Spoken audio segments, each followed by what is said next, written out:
Okay. Check 2, 1, 2. Hopefully you guys on YouTube are able to see this. If it shuts off again, then we'll have to try a different way. No worries. So we're going to be talking about the evolution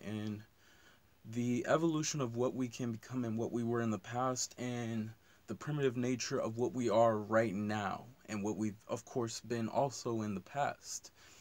And we're going to start with the primitive nature of what we've already seen. In today's society, we're going to go over a few things. Few things that are just going on as of now in today's society that show the primitive nature of who we are. We'll be adding more to it, but we're going to go over that, and we'll then talk about the evolution of what we can become. The primitive side, and the first one I will state, and I've discussed this before, is the primitive side of the brutality of law. It's not exactly in the best interest of the many.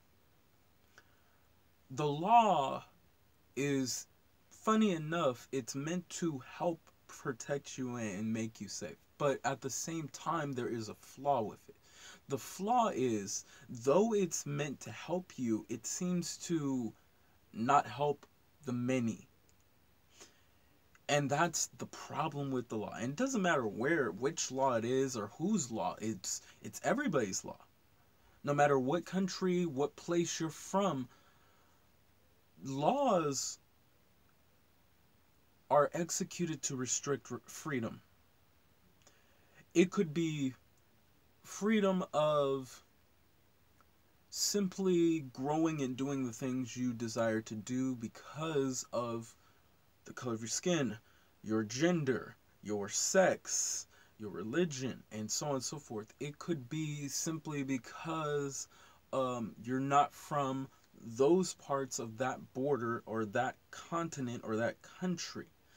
It could be simply because they don't like a certain people from one side of the world.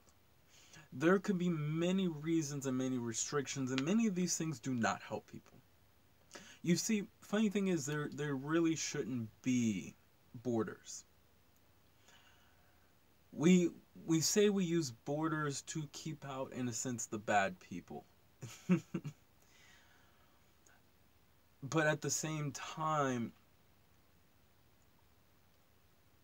by doing this, you restrict freedom for people who just... What if someone just one day decides they're just going to walk all the way to, or swim all the way to a continent?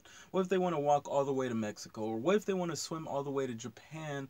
Or what if they want to walk from Africa to Europe, or Europe to Africa, so on and so forth? There are always restrictions. You need passes. You need information that allows us to know who you are. And all that, to a certain extent, is understandable, but it shouldn't be to the point of, if you do not have these papers, you cannot come to this country or be a part of this country. We should be allowed, in a sense, to have that freedom. But this is only one, and I'm going to go over this. Actually, I'm going to go over this while I'm doing this. So we'll go over the evolution of this part. For this part, you could personally change it by seriously allowing people to be their law and regulation. People, most of us believe that we doubt in the humanity of the human race. But if you allow the highest thought and see the highest version of humans as a whole, we are capable of amazing things. If you truly want to change something, one of the things I've learned is from a book, I believe it's from David Carnegie. It's called The Art of Persuasion.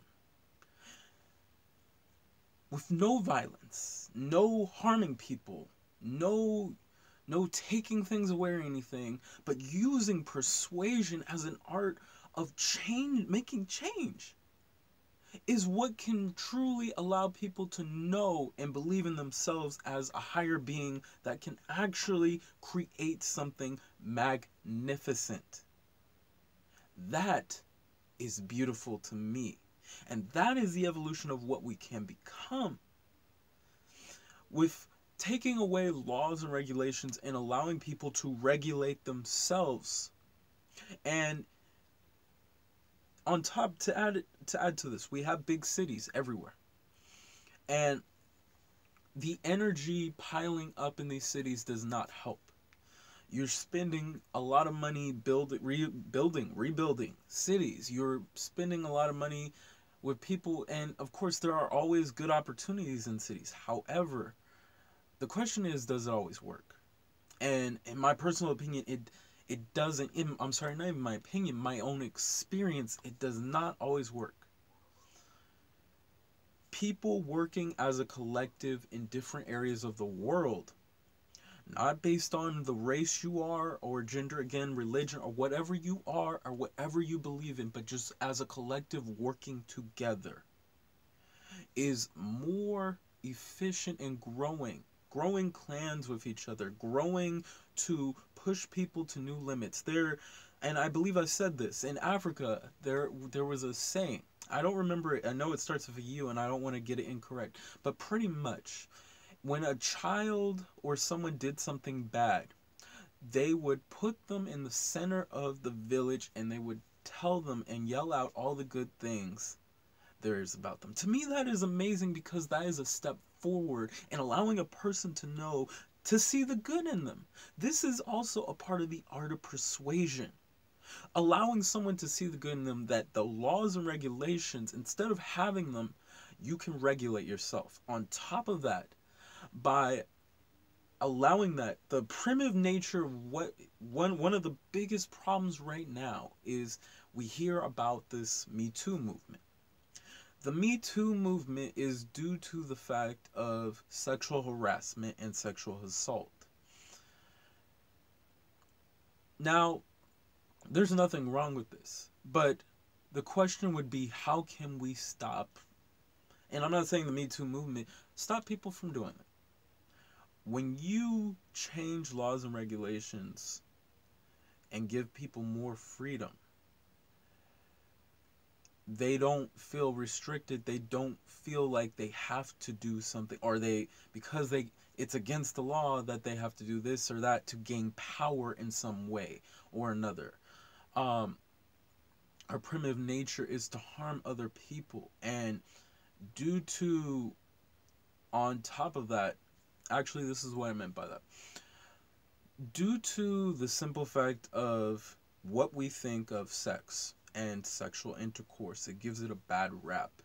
So many people do horrible things to people due to the fact of what's been pent up inside, pent up aggression.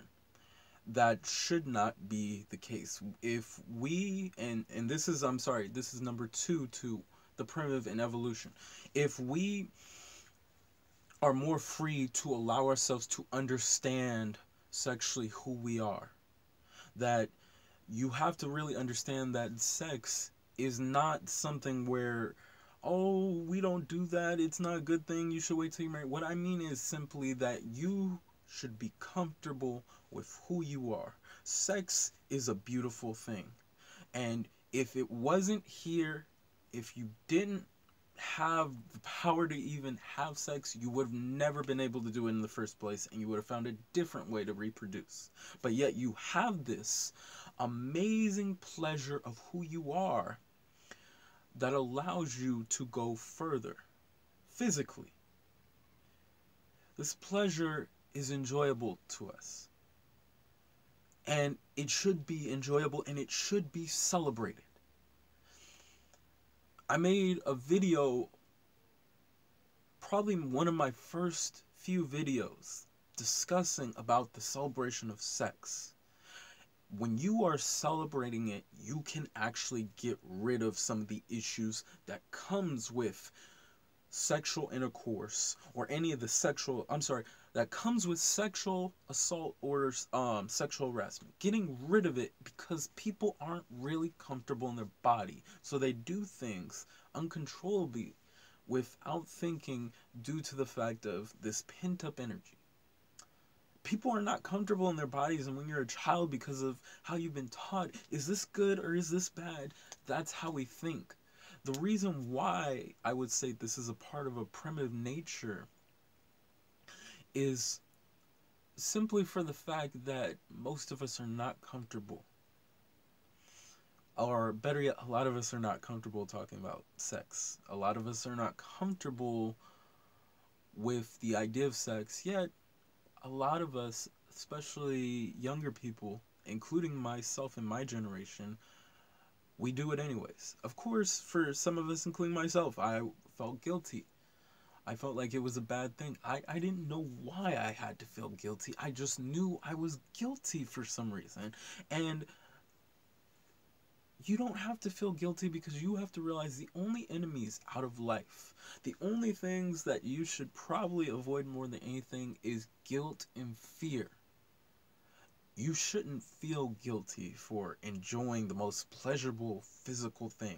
And not just for this, anything. You shouldn't be afraid to do whatever you desire, or be afraid that someone, some god, goddess, creator, or energy is going to smite you, or someone, or punish you. You have to understand you are connected to all of that. It would not make sense to punish you if you are all. It's, in a sense, taking your hand and cutting it off because you feel that because you had sex, or because you did something like robbing a bank or harming someone, so on and so forth, that is your punishment. Most of us would probably not do that. Me included. I would not do that. So we change it, this primitive nature of this ideal, by actually looking within ourselves and celebrating it, being comfortable with who we are, enjoying ourselves. The more we are comfortable in being who we are, the easier it is for us to grow. There was a saying earlier quoted from what was called The Dreamer. And what he stated was, pretty much, in order for me to find my truth, I must destroy, or in my own words, I must rid of the person I was told to be. We are taught all our lives that sex is, it shouldn't be like that. You shouldn't just be having sex willy-nilly. And of course, I would say, of course, have safe sex with people. You shouldn't be doing this, you shouldn't be doing that, because it's wrong, it's morally wrong. But if it was wrong, then there would be no reason for you to have it. That's just simple logical fact. There'd be no reason for you to have such a beautiful, pleasurable part of who you are. Now, our third one of primitive nature is our ideal that we do not have enough of anything to go around with anyone. That in itself is a big lie. We are actually very capable of actually having more than enough. The problem is we do not like to share. And of course, many of us will say, we do share. What are you talking about? We share. We share to a certain extent. We share when it is beneficial, or beneficial to our own agenda of what we desire to do. For example, one of the things I always observe during the year is a lot of people during the year seem to be more giving to others during the holidays compared to every other day. We're always sharing and caring for people during the holidays, but why not make it every day? Why not change someone's life every day, no matter who you are? Why not give someone food, or at least share your food with someone every day? instead of once out of the year, 1 month out of the year, maybe a few months. Why are our thoughts on that is to believe we don't have enough. Again, this goes back to laws and regulations. We have laws and regulations in certain areas that don't allow us to help people who are homeless, to feed them, to help them in any way for certain areas. I've observed this very closely. It's very surprising. We talk about how there's a problem with many people in different areas, and it's funny how some of us will point the hand at one country and then not see the problem in our own.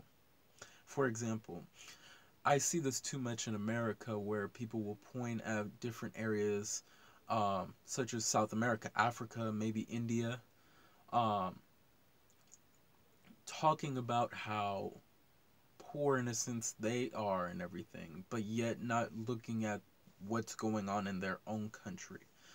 The things that they're doing in their own country that are not helping, that are not being beneficial to who they are.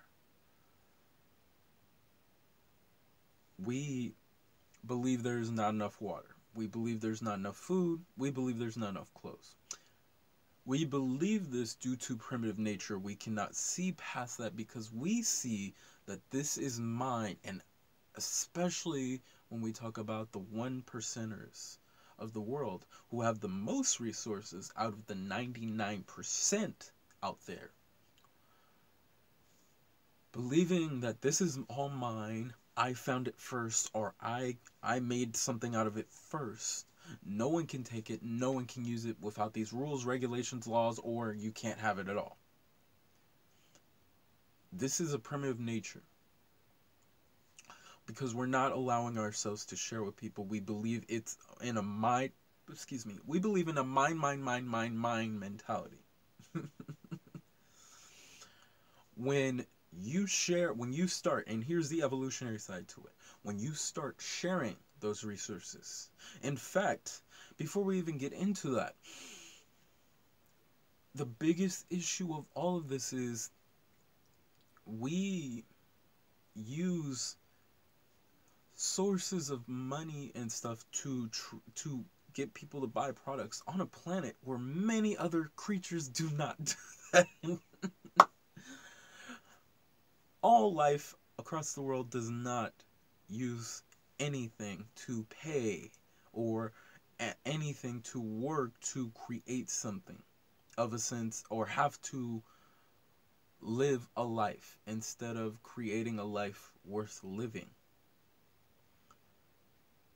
The spider doesn't have to go paycheck to paycheck to create a web to call its home.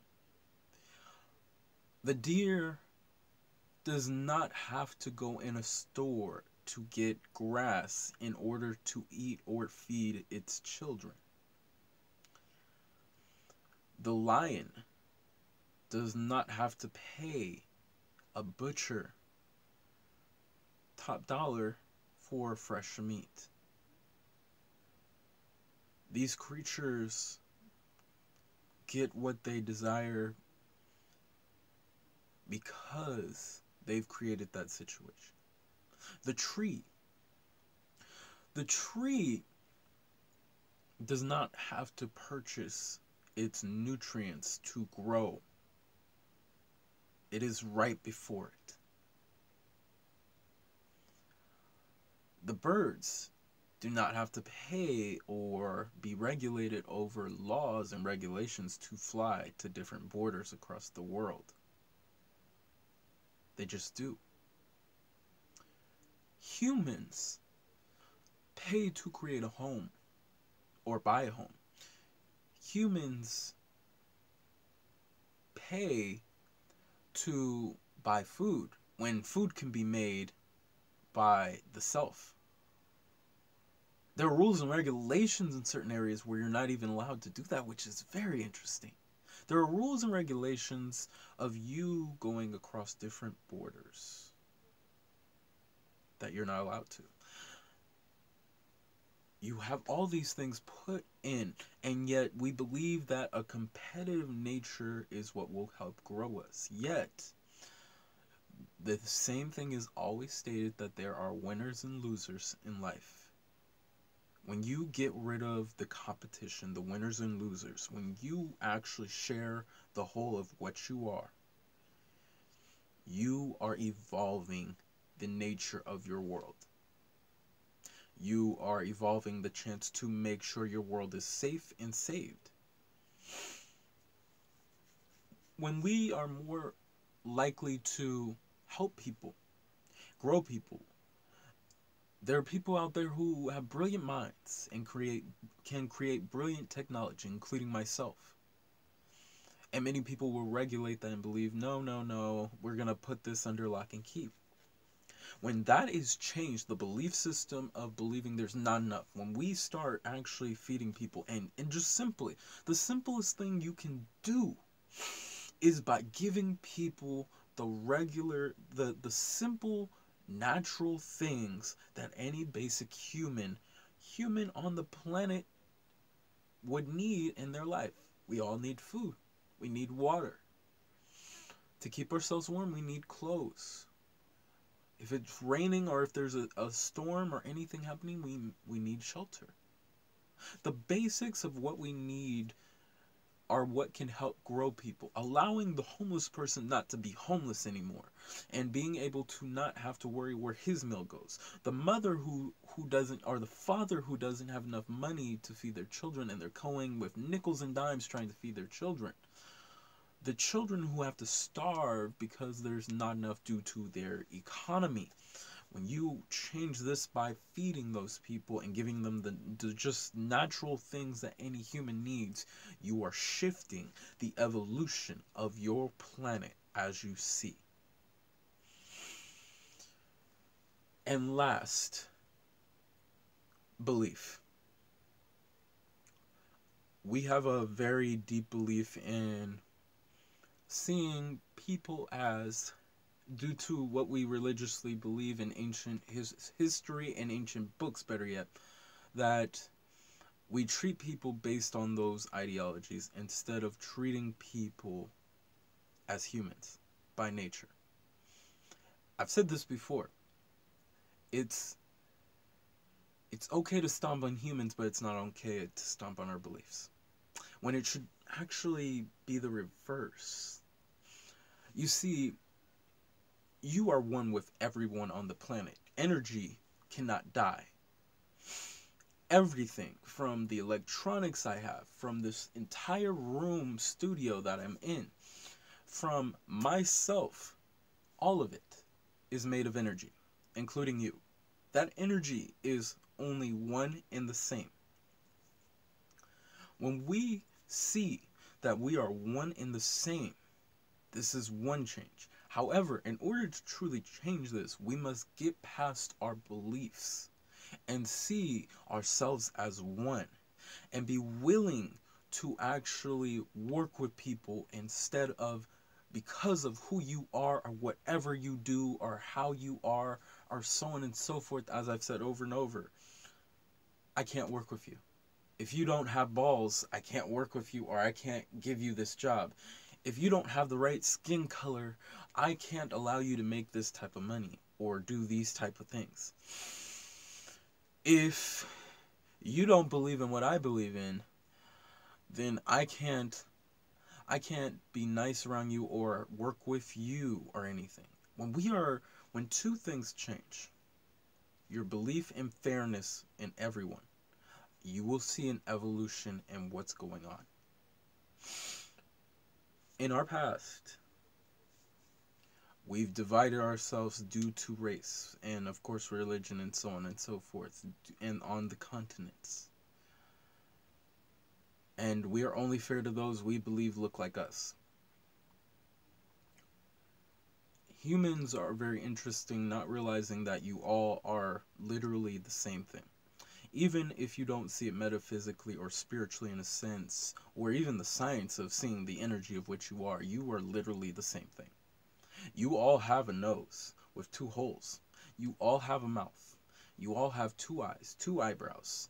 Many of us have hair. Many of us don't have hair. Many of us have beards like me. Many of us have 5 fingers and 2 hands and 2 arms. Many of us have 2 feet, 10 toes, 2 legs, a chest, a heart, a brain, lungs, intestines, and so on and so forth. We all have this. We all bleed red. Or maybe most of us do. But as humans, we all are alike. We look at each other based off the color of our skin, based off of what we believe, and think that this person is different from me. And I can't help them or do anything because they are not a part of who I am. And to me, that is a horrible way of looking at it, because there should be no ideology of believing that because of who you are, you cannot be helped, or you cannot be with this person, or X, Y, and Z. When you are fair and you get past your beliefs and morals and actually look forward and look towards helping people around you, you will see beauty in everything. You will inspire others before you. You will see how amazing they are, how beautiful they are, how divine they are. You will see the gods, the goddesses, and the creators within. Remember always that to know thyself is to know the creator within, who you really are. So to everybody out there, have a good morning, have a great afternoon, and a fantastic evening. Namaste.